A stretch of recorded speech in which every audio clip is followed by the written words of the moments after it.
Mic आज सुबह जल्दी उठा। वो तरोताज़ा होने के लिए बाथरूम गया। जब उसकी नज़र आईने पर गई, उसने खुद को देखा और अपने बाएं गाल पर लगे चोट के निशान को भी। उस चोट को देखकर माइक को याद आया कि कल उसके पिताजी ने उसको थप्पड़ मारा था, क्योंकि माइक ने अपने पिता को शराबी कहा था, जो कि वो वास्तव में ही है। माइक ने फिर से आईने की ओर देखा और अपने आप से कहा, मैरी क्रिसमस माइक। माइक जब 8 साल का था तब उसकी माँ की कैंसर की वजह से मौत हो गई थी। तब से माइक अकेला ही खुद को संभालता है। माइक का बचपन काफ़ी कठिनाइयों से गुजरा था, लेकिन हर साल जब भी क्रिसमस आता तो उसके चेहरे पर एक प्यारी सी मुस्कान आ जाती थी। हर साल क्रिसमस पर उसके चाचा जैक उससे घर पर मिलने आते थे। अब माइक 16 साल का है और वो 18 साल के होने का इंतज़ार कर रहा है ताकि वो घर से बाहर जा सके। उसके पिता ने कभी उसके साथ सही व्यवहार नहीं किया। कभी कभी माइक को लगता है कि ये शराब ही है जिसकी वजह से उसके पिता को पूरी तरीके से एक अलग आदमी में बदल दिया है। माइक तरोताज़ा होकर नीचे आता है और नाश्ता बनाने लगता है। उसने लिविंग रूम की ओर झांक के देखा, लेकिन फिर से वही सब कुछ पुराना नजर आने लगा। उसके पिता अभी भी सो रहे थे, क्योंकि उन्होंने कल रात भी काफ़ी मात्रा में शराब पी रखी थी।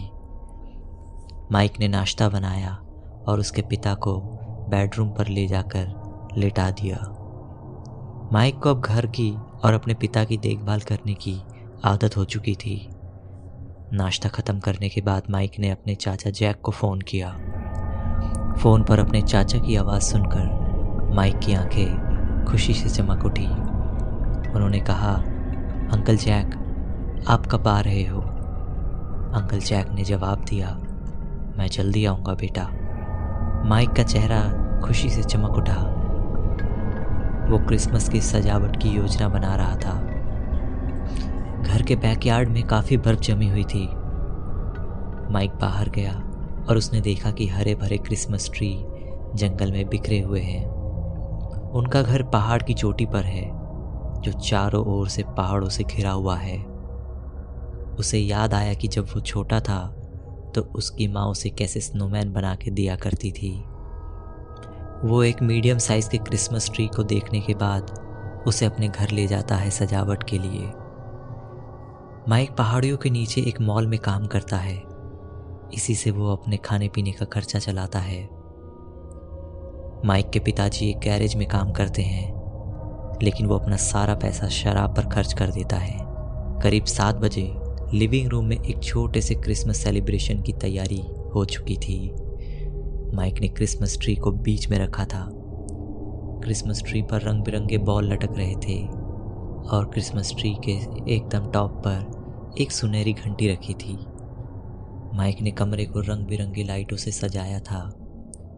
उसने 2 जोड़ी जुराबे चूल्हे की पट्टियों पर टांग दी।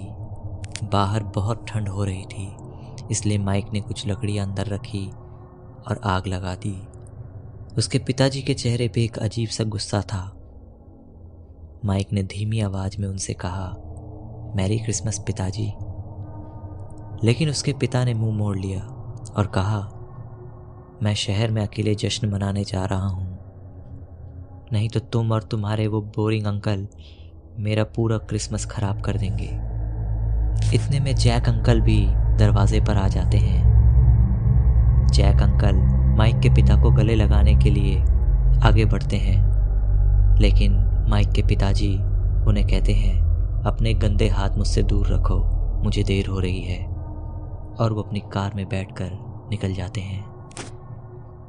माइक का उदास चेहरा देखकर अंकल जैक ने उन्हें गले लगाकर कहा, चलो अंदर चलते हैं। अंकल जैक माइक के लिए स्पेशल क्रिसमस डिनर लेकर आए थे और उन्होंने माइक को अपना गिफ्ट भी दिया। जैसे ही माइक ने गिफ्ट खोला, उसका चेहरा हल्का हो गया। ये एक आईपैड था। वो हमेशा से चाहता था कि उसके पास एक आईपैड हो, लेकिन वो खरीद नहीं सकता था। वो मुस्कुराया और कहा, थैंक यू अंकल जैक, ये अब तक का सबसे अच्छा गिफ्ट है। पहाड़ी की चोटी पर एक छोटा सा घर एक रात के लिए खुशियों से भर गया, लेकिन कौन जानता था कि अगले ही पल उनके साथ क्या होने वाला है। माइक और अंकल जैक स्वादिष्ट डिनर का मज़ा ले रहे थे कि तभी अंकल जैक ने माइक से कहा कि तुम मेरे साथ न्यूयॉर्क क्यों नहीं आ जाते? तुम मेरे साथ रह सकते हो वहाँ पे। मैं तुम्हारे कॉलेज की भी व्यवस्था कर दूंगा। अगर तुम्हारी माँ आज जिंदा होती तो तुम्हें इतनी परेशानी झेलनी नहीं पड़ती। शराब ने तुम्हारे पिता को बिल्कुल अलग इंसान बना दिया है। माइक ने हाँ में अपना चेहरा हिलाया और चुपचाप खाना खाता रहा। माइक जानता था कि अंकल जैक दुनिया में एकमात्र एक ऐसे इंसान है जो रियली में उसकी परवाह करते हैं। दोनों ने अपने रात का खाना ख़त्म किया और एक फिल्म देखने का फैसला किया। सब कुछ ठीक चल रहा था कि अचानक दरवाजे की घंटी बजी। अंकल जैक दरवाज़ा खोलने गए क्योंकि माइक बर्तन धो रहा था। माइक ने किचन से आवाज़ लगाई, कौन है अंकल जैक? अंकल जैक ने बताया कि बेटा पता नहीं कौन है, ऐसा लगता है कि किसी ने दरवाजे पर क्रिसमस का तोहफा छोड़ दिया है। माइक हैरान था। उसने घड़ी की तरफ देखा तो रात के 10 बज रहे थे और इस समय क्रिसमस का तोहफा भला कौन छोड़ सकता है। माइक ने हाथ धोए और वो लिविंग रूम में चला गया। उसने देखा कि खाने के टेबल पर एक खूबसूरत गिफ्ट बॉक्स रखा था। बॉक्स को काफ़ी अच्छे तरीके से सजाया गया था। माइक ने गिफ्ट बॉक्स को ओपन किया। उसके अंदर 3 डिब्बे थे।